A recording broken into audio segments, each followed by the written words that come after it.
Bonjour à tous, pour tous ceux qui me suivent aujourd'hui, c'est le prophète Patrick Salomon et nous allons aujourd'hui partager sur certaines vérités bibliques auxquelles le Saint-Esprit m'a guidé au travers des exhortations de quelques minutes qui vont encore édifier votre foi.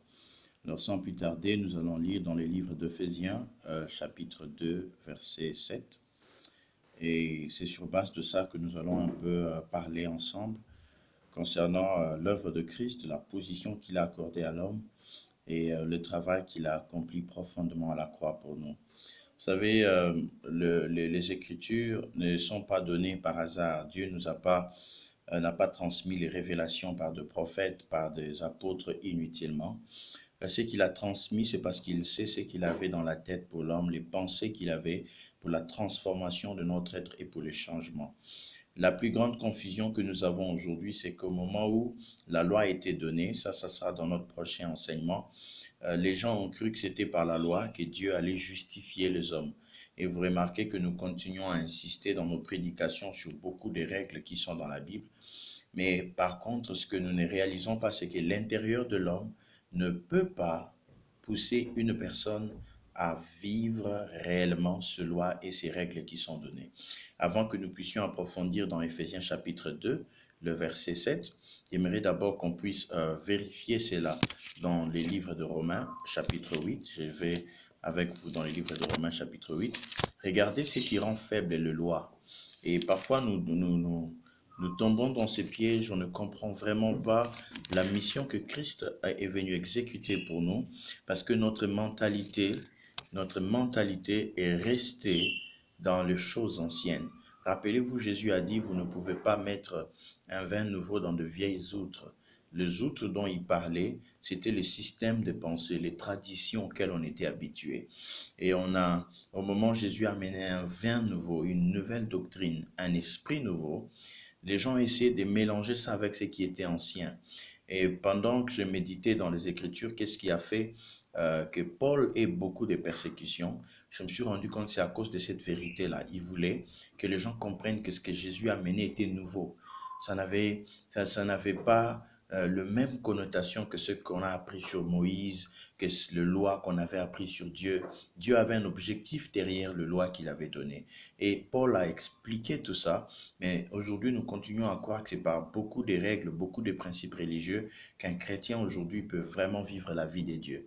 La vie des dieux n'a rien à voir avec la religion, elle n'a rien à voir avec toutes les règles que vous voulez imposer sur vous.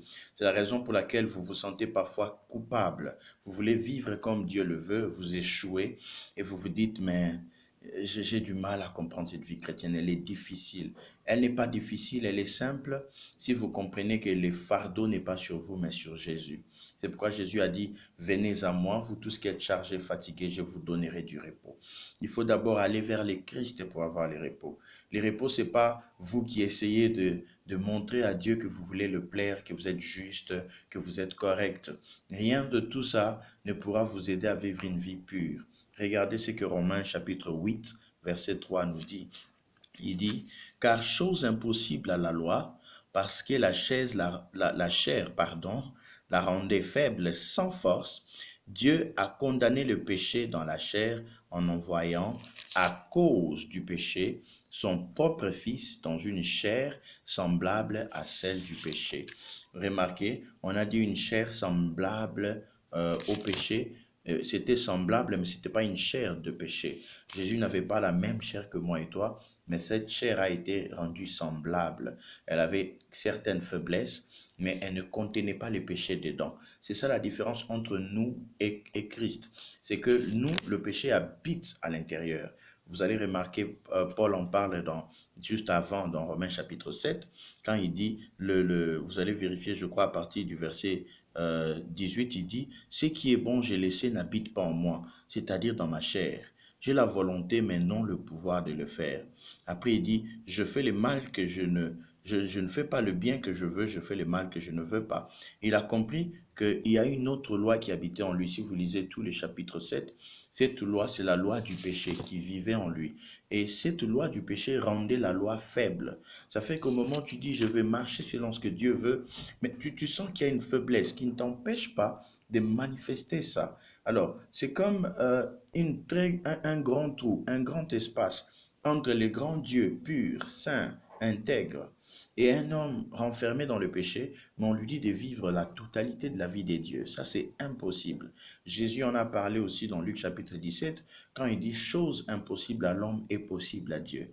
En ce moment-là, il parlait de la vie des dieux qui était impossible aux hommes.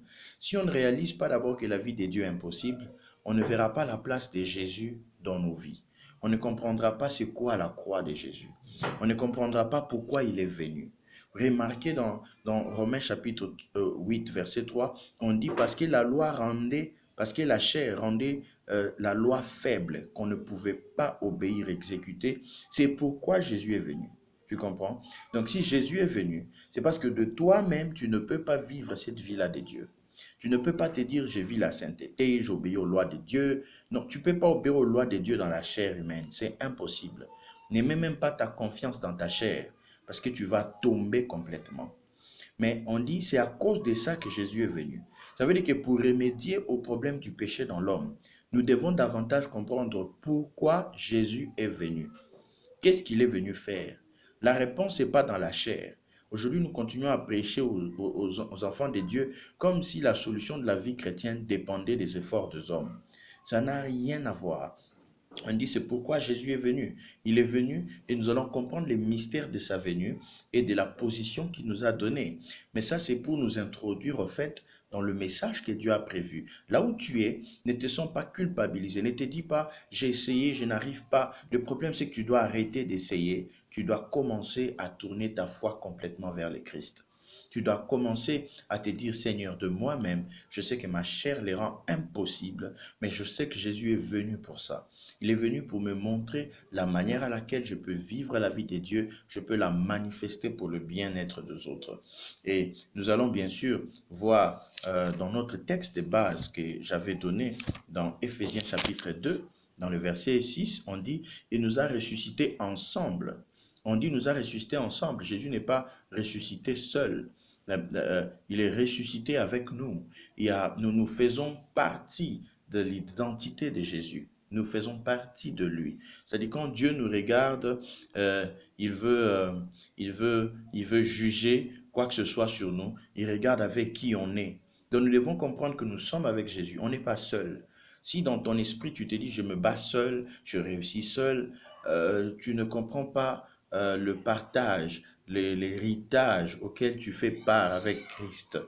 Et vous allez remarquer, on dit, il nous a ressuscités ensemble avec lui, nous a fait asseoir ensemble dans les lieux célestes. Nous parlerons bien sûr dans la séance qui vient de faire asseoir. C'est quoi le mystère de faire asseoir? Parce que ce qui bloque la vie chrétienne, c'est que nous continuons à croire aujourd'hui que notre vie chrétienne, nous ne sommes pas encore arrivés à une étape de s'asseoir, une étape du repos, une étape où notre foi complète est basée totalement sur ce que Christ fait pour nous et accompli pour nous. Même quand Jésus disait à certaines personnes, ta foi t'a guéri, croyez-moi, la foi ne les guérissait pas en étant ainsi eux-mêmes, j'ai la foi, ils ont guéri. Non, Jésus venait pour qu'ils soient guéris. Jésus parlait pour qu'ils soient guéris. Ça veut dire que la foi d'une personne ne peut être active que là où Jésus vient. Ce n'est pas sans Jésus que la foi sauve. Non. Ce n'est pas sans Jésus que la foi te purifie. Non. Ce n'est pas sans Jésus que ta foi te fait sortir de problèmes. Non. Nous devons comprendre que la foi a un objet puissant qui s'appelle le Christ. Et si tu veux voir la foi s'intensifier en toi, il faut que tu comprennes davantage la place de Jésus en ces temps dans ta vie. Et dans les séances qui viennent, je sais que l'Esprit va nous guider au travers de ces exhortations que nous aurons ensemble. Que le Saint-Esprit vous illumine, que la grâce de Dieu soit avec vous. Partout où vous êtes, dans vos maisons, pendant ces moments de crise mondiale aussi, que le Seigneur puisse vous illuminer sur sa parole. Nous allons entamer la deuxième partie très bientôt, c'est lorsque l'Esprit va nous communiquer. Que Dieu vous bénisse. Merci beaucoup. C'est là le prophète Patrick Salomon. Et nous croyons énormément à votre soutien aussi pour les ministères, parce que nous voulons que l'évangile de Jésus soit propagé dans le monde, que nous trouvons notre liberté dans le message vrai de la croix de Jésus, de ce qu'il a fait et de ce que nous sommes devenus en lui. La foi, c'est en Christ, pas en nos propres efforts, mais en Jésus-Christ. Que Dieu vous bénisse. Je vous porte dans mon cœur. C'était là le prophète Patrick Salomon. À très bientôt. Merci.